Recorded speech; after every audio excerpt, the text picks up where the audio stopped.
শ্রীকৃষ্ণের দ্বারকা নগরী মহাকাব্যিক ভারত ও হিন্দু পুরাণের এক অনন্য অধ্যায়।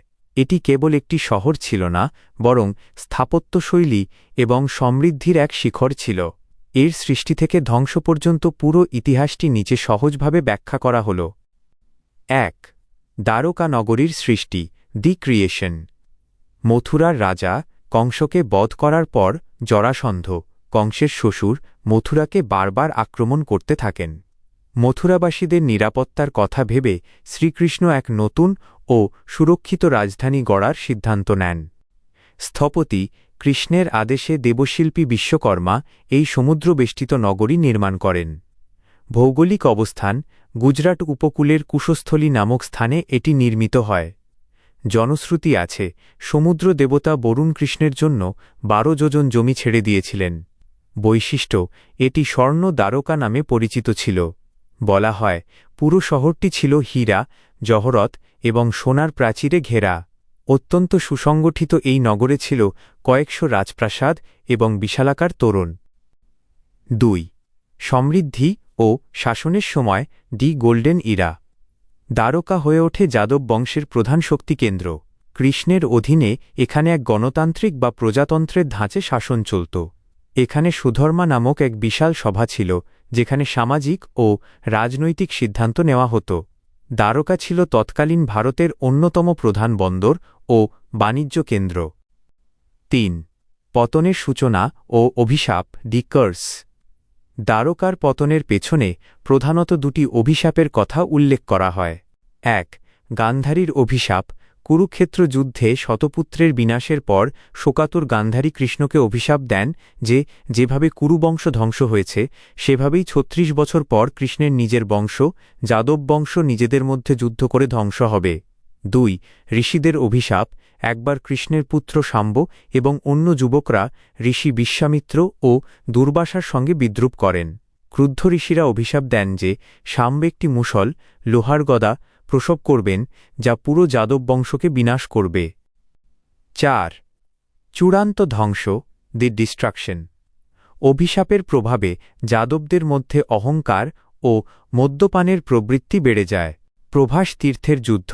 প্রভাস নামক স্থানে যাদবরা নিজেদের মধ্যে তুচ্ছ বিষয়ে বিবাদে লিপ্ত হয় এবং একে অপরকে হত্যা করতে শুরু করে। কৃষ্ণের সমস্ত আত্মীয় ও সন্তান সেখানে প্রাণ হারান। কৃষ্ণের প্রস্থান। যাদব বংশ ধ্বংস হওয়ার পর শ্রীকৃষ্ণ বুঝতে পারেন তাঁর মর্ত্যলীলা শেষ। তিনি একটি গাছের নিচে বিশ্রাম নেওয়ার সময় জরা নামক এক ব্যাধের তীরে আহত হয়ে দেহত্যাগ করেন। সমুদ্রে নিমজ্জন। কৃষ্ণের দেহত্যাগের পরপরই অর্জুন দ্বারকা থেকে নারী ও শিশুদের উদ্ধার করে নিয়ে আসার চেষ্টা করেন। অর্জুন যখন দ্বারকা ছাড়ছেন, তখনই দেখা যায় বিশাল সমুদ্রের ঢেউ উঠে পুরো স্বর্ণনগরীকে গ্রাস করে নিচ্ছে। বর্তমান প্রেক্ষাপট। আধুনিক যুগে প্রত্নতাত্ত্বিকরা গুজরাটের সমুদ্রতটে অনুসন্ধানের মাধ্যমে প্রাচীন কিছু কাঠামোর সন্ধান পেয়েছেন, যা মহাকাব্যে বর্ণিত দ্বারকানগরীর অস্তিত্বের প্রতি ইঙ্গিত দেয়। দ্বারকার ইতিহাস আমাদের শেখায় যে চরম সমৃদ্ধি এবং ক্ষমতার শিখরে পৌঁছানোর পরেও যদি শৃঙ্খলা এবং নৈতিকতা হারিয়ে যায়, তবে তার পতন অনিবার্য। আপনি যখন এইটি লোহার মুষল প্রসব করেন, তখন যাদবরা ভয়ে সেটি পাথরে ঘষে ঘষে একদম ক্ষয় করে সমুদ্রে ফেলে দিয়েছিলেন। কিন্তু সেই মুষলের অবশিষ্টাংশ থেকে সমুদ্রতীরে এমন এক ধরনের ধারালো ঘাস জন্মায়, যা দিয়ে পরে প্রভাস তীর্থে যাদবরা একে অপরকে আঘাত করে ধ্বংস হয়ে যান। এমনকি মুষলের যে ছোট লোহার টুকরোটি ক্ষয় করা সম্ভব হয়নি, সেটি একটি মাছ গিলে ফেলে। পরবর্তীতে সেই মাছটি এক ব্যাধ শিকারী ধরে এবং সেই লোহার টুকরোটি দিয়ে তার তীরের ফলা তৈরি করে। সেই তীরটিই কিন্তু শেষে শ্রীকৃষ্ণের চরণে বিদ্ধ হয়েছিল। শ্রীকৃষ্ণের দেহত্যাগ এবং দ্বারকার ধ্বংস কেবল একটি দুর্ঘটনা ছিল না, বরং এর পেছনে গভীর আধ্যাত্মিক এবং কর্মফলের দর্শন লুকিয়ে আছে। চলুন বিষয়টি আরও গভীরে গিয়ে দেখি। ১. কর্মফলের অমোঘ বিধান। হিন্দু পুরাণ অনুযায়ী স্বয়ং ভগবান হয়েও শ্রীকৃষ্ণ মর্তে মানুষের মতো শরীর ধারণ করেছিলেন, তাই তাঁকে প্রকৃতির নিয়ম ও কর্মফলের অধীন হতে হয়েছে। বালিবধের প্রতিশোধ। ত্রেতাযুগে শ্রীরাম রূপে তিনি বালিকে আড়াল থেকে তীর মেরেছিলেন। বলা হয়, সেই বালির আত্মা পরবর্তী জন্মে জরা নামক ব্যাধ হয়ে জন্ম নেন এবং কৃষ্ণকে তীরবিদ্ধ করেন। এটি আমাদের শেখায় যে কর্মের ফল সবাইকে ভোগ করতে হয়। 2. কেন কৃষ্ণ নিজে যাদব বংশ ধ্বংস হতে দিলেন? প্রশ্ন উঠতে পারে, সর্বশক্তিমান হয়েও তিনি নিজের বংশকে রক্ষা করলেন না কেন? অহংকার মুক্তি। কুরুক্ষেত্র যুদ্ধের পর যাদবরা অত্যন্ত শক্তিশালী এবং অহংকারী হয়ে উঠেছিল। কৃষ্ণ জানতেন যে তার অনুপস্থিতিতে এই শক্তিশালী সেনাবাহিনী পৃথিবীর জন্য বোঝা হয়ে দাঁড়াবে। তাই ধর্মের প্রয়োজনে তিনি নিজের বংশকে বিলুপ্ত হতে সাহায্য করেছিলেন। 3. কলিযুগের সূচনা। পুরাণ মতে শ্রীকৃষ্ণের দেহত্যাগের মুহূর্ত থেকেই কলিযুগের সূচনা হয়। দাপর যুগের সমাপ্তি এবং কলিযুগের অশুভ প্রভাব থেকে দ্বারকাকে রক্ষা করতেই সমুদ্রের জল শহরটিকে গ্রাস করে নেয়, যাতে পবিত্র এই ভূমি কলিযুগের পাপ থেকে মুক্ত থাকে। 4. অর্জুনের বিষাদ ও দর্পচূর্ণ। দ্বারকা ধ্বংস হওয়ার সময় অর্জুন যখন যাদব নারীদের রক্ষা করে নিয়ে আসছিলেন, তখন একদল সামান্য দস্যু তাঁকে আক্রমণ করে। অবাক করার বিষয় হল যে অর্জুন কুরুক্ষেত্রে বিশ্বজয়ী ছিলেন, তিনি সেই দস্যুদের বিরুদ্ধে তাঁর গাণ্ডীব ধনু তুলতেও পারছিলেন না। এটি একটি বড় শিক্ষা দেয়, সময় বা কালই শ্রেষ্ঠ। কৃষ্ণের শক্তি অর্জুনের সাথে ছিল বলেই তিনি বীর ছিলেন। কৃষ্ণ চলে যাওয়ার পর সেই অলৌকিক ক্ষমতাও বিলীন হয়ে যায়।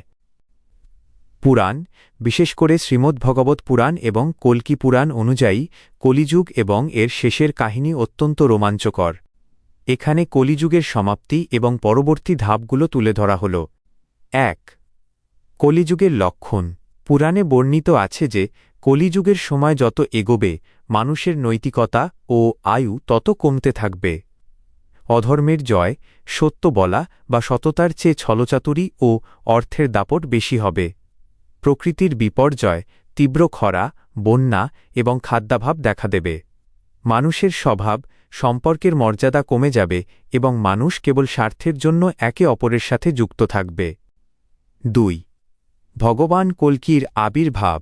কলিযুগের একেবারে শেষ পর্যায়ে যখন পৃথিবীতে ধর্মের কোনো চিহ্ন অবশিষ্ট থাকবে না, তখন ভগবান বিষ্ণু তাঁর দশম এবং শেষ অবতার কল্কি রূপে অবতীর্ণ হবেন। পরিচয়: তিনি উত্তরপ্রদেশের সম্ভল গ্রামে বিষ্ণুযশা নামক এক ব্রাহ্মণের ঘরে জন্মগ্রহণ করবেন। রূপ: তিনি একটি সাদা ঘোড়ায়, যার নাম দেবদত্ত, চড়ে হাতে উজ্জ্বল তলোয়ার নিয়ে আবির্ভূত হবেন। মিশন: তিনি পৃথিবীর সমস্ত অধর্ম ও পাপাচার বিনাশ করবেন এবং পুনরায় সত্যযুগের ভিত্তি স্থাপন করবেন। 3. সময়কাল ও মহাপ্রলয়। হিন্দু শাস্ত্র অনুযায়ী কলিযুগের মোট আয়ু 4,32,000 বছর। বর্তমানে আমরা এর মাত্র 5,000 বছরের কিছু বেশি সময় পার করেছি। কলিযুগের শেষে যখন কল্কি অবতারের কাজ শেষ হবে, তখন একটি মহাপ্রলয় ঘটবে। এই প্রলয় পৃথিবীকে ধুয়ে মুছে পরিষ্কার করে দেবে। এরপর আবার সৃষ্টি হবে নতুন এক সত্যযুগ, যেখানে মানুষ আবার পরম শান্তিতে ও সত্যের পথে বাস করবে। একেই বলা হয় সময়ের চক্র বা কালচক্র। মজার একটি বিষয়, প্রত্নতত্ত্বের চোখে দ্বারকা। আপনি যদি পুরাণের বাইরে বাস্তবের সাথে মেলাতে চান, তবে জানলে অবাক হবেন যে 1980 দশকে প্রখ্যাত প্রত্নতাত্ত্বিক এস.আর. রাও গুজরাটের সমুদ্রের নিচে একটি প্রাচীন শহরের ধ্বংসাবশেষ খুঁজে পেয়েছিলেন। সমুদ্রের নিচে পাথরের দেয়াল, বিশালাকার তোরণ এবং প্রাচীন মুদ্রা পাওয়া গেছে। রেডিওকার্বন ডেটিং অনুযায়ী এই ধ্বংসাবশেষগুলো প্রায় 3,500 থেকে 9,000 বছরের পুরনো হতে পারে। আধ্যাত্মিক কাহিনী এবং আধুনিক বিজ্ঞানের এই মেলবন্ধন সত্যিই বিস্ময়কর।